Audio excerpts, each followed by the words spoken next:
What's up, Hans? Hey, always good to be out here in the hills with you. So I wanted to talk about Laguna Canyon and kind of the history of mountain biking in this area. I think the amazing thing about this canyon is, right here at the ocean, you've got mountains that go up to 1,000 feet, a vertical drop. Yeah. We've got there's several parks that come together right here, right? Like we have Elisa Woods, we've got Laguna Coast Wilderness, we've got some Irvine Preserve, we've got like the Dilley. Orange County Parks. We've got the El Morro State Park. Yeah. And if you do the math on all of this adjoining open space, it's 20,000 acres. Wow, that's big. And, just for reference, like Central Park in New York is like 800 acres, Golden Gate Park is like, like about the same, in fact, I was, just for comparison's sake, I wanted to look at like Yosemite. And if you're just talking Yosemite Valley, so just the waterfalls, framed by like Half Dome and maybe like the tunnel view, that's like 4,000 acres. That's amazing. We have 20,000 acres here. Preserving that open space in the 90s when we had the Save the Canyon campaign, that preserved this land forever. Laguna cannot grow as a city because it's all protected land, and we have a nice playground here that is millions of years old. You find fossils right here on these trails. And the insane thing is just, Irvine, so Laguna Canyon Road, right, goes from the beach into Irvine. Irvine and Orange County, I guess, in general, in total is 3 million people.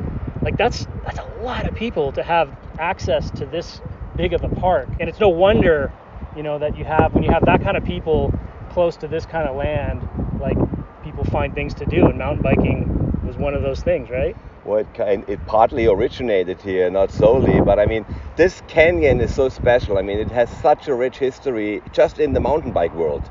Not only that's where the Laguna Rats started 40 years ago, it's one of the oldest mountain bike club in the world. They're in the Hall of Fame, It's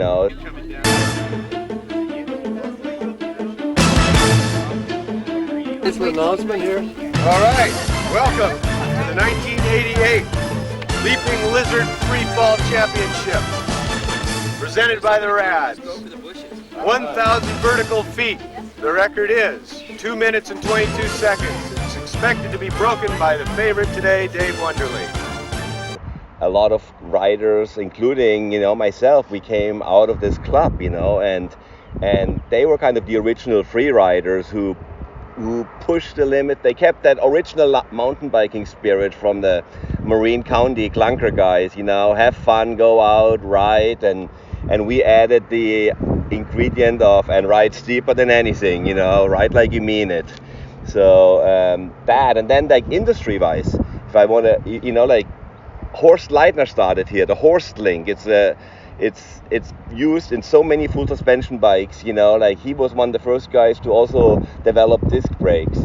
Jim Busby, the first GT bikes, like the most popular bikes in the early 90s, like the Saska, the LTS and RTS, they were all tested and even developed right here in Jim Busby's shop. And in Jim Busby Senior's shop, who is a famous car racer, Troy Lee started out his career as a 16-year-old boy. Yeah, and I'm glad that's getting mentioned, because I don't think people understand the bikes we ride today, and modern full suspension bikes were really born here, I'm going to say, and I think you would back me up on that. These trails average about 20% grade, so we've got steep, rocky, sandstone, loose riding, and when you've got that type of terrain in close proximity to guys like Busby and Horst, amazing things happened. And Busby, for example, coming from like that racing pedigree, his dad, right, Jim Busby Sr., I think he was the first American to win the 24 Hours of Le Mans.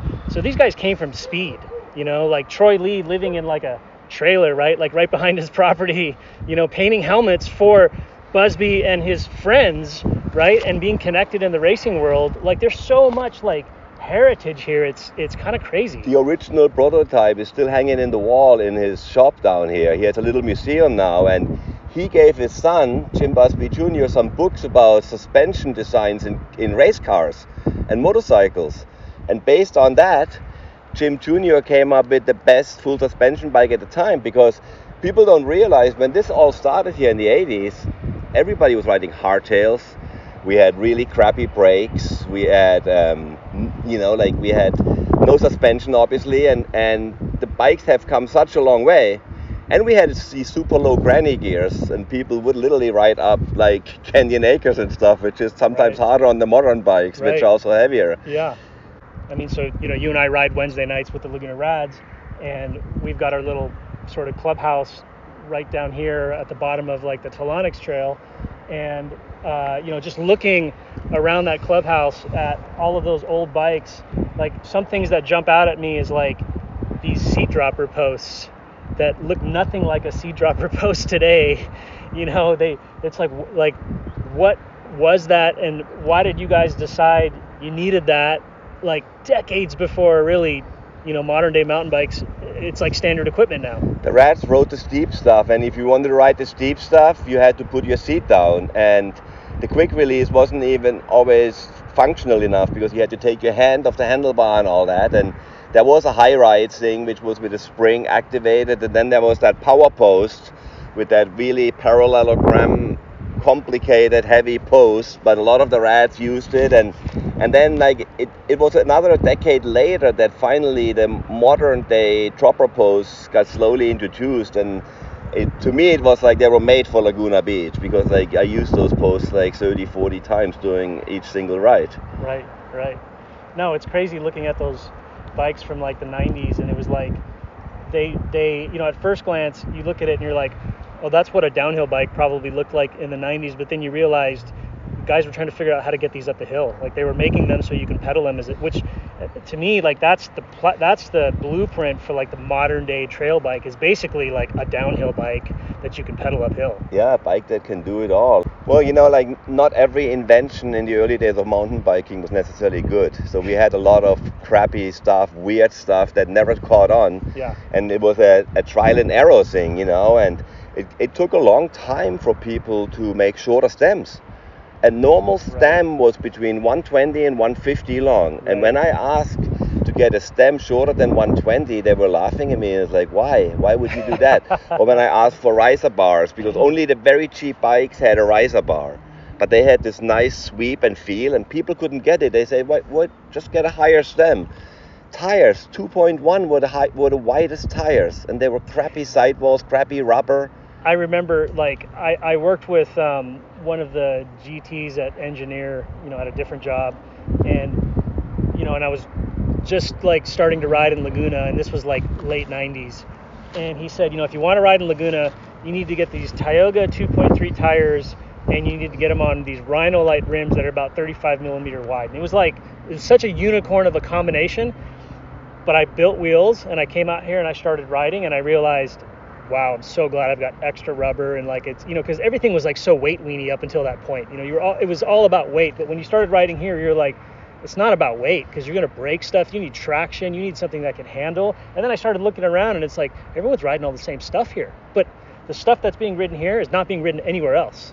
It was tested here and proven right, and I mean the tires, they had skinny sidewalls, crappy rubber. Yeah. We still had inner tubes, so we had flat tires all the time.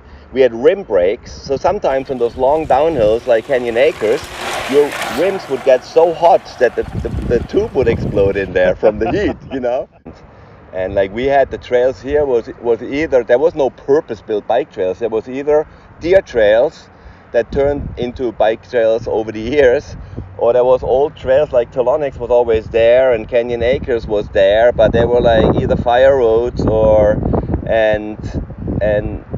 we had these super steep deer trails that were like just like gnarlier than anything. I remember John Tomek coming here once in the early 90s, and after he rode one of the new steep trails we had just like introduced that very ride, at the end he was saying, that's a new dimension of steep, and that came from John Tomek, the greatest downhiller at the time and maybe ever. Yeah, who else, obviously Tomac was a legend in his day. Like, who else, would make the trip, down to do the challenge or the Leaping Lizard or any of these events, or just ride on a Wednesday night, like from maybe some of those past eras? Well, whoever wants to be cool has ridden with the Rats once, I would say. No, but the list goes on from the very beginning of Victor Vincento of America, who was one of the first in Southern California, one of the original guys, to later when we had the first Leaping Lizards, guys like Joe Sloop, who was the Norval World Champion at the time, show up, Toby Henderson, later guys like Lopes or Steve Peet, and guys like Nino Shurta or you name it. They all have come here, and if they haven't done a Wednesday night, they at least have come and joined us at the fire pit, and like the best riders in the world come here for photo shoots, for training, for just hanging out. It's an incredible mountain bike destination, even though nobody in this town has ever invested any money into mountain biking infrastructure, which is incredible to think about. If you think about some of these destinations around the world spend millions, hundreds of millions to attract mountain bikers. Yeah, I heard there was a little wager between like you and maybe Lopes and Nino Schurter when he came to visit, where you said, hey, I bet you can't ride down our steepest trail on your cross-country bike with your seat post high. Was that how it went? Or? Yeah, that cost me $100. one of the most legendary steep trails in Laguna. We had this bet because Lopes had asked Nino Schurter why he never ride a dropper post, and his reply was, I don't need one. And Lopes was like, well, you obviously never ridden in Laguna.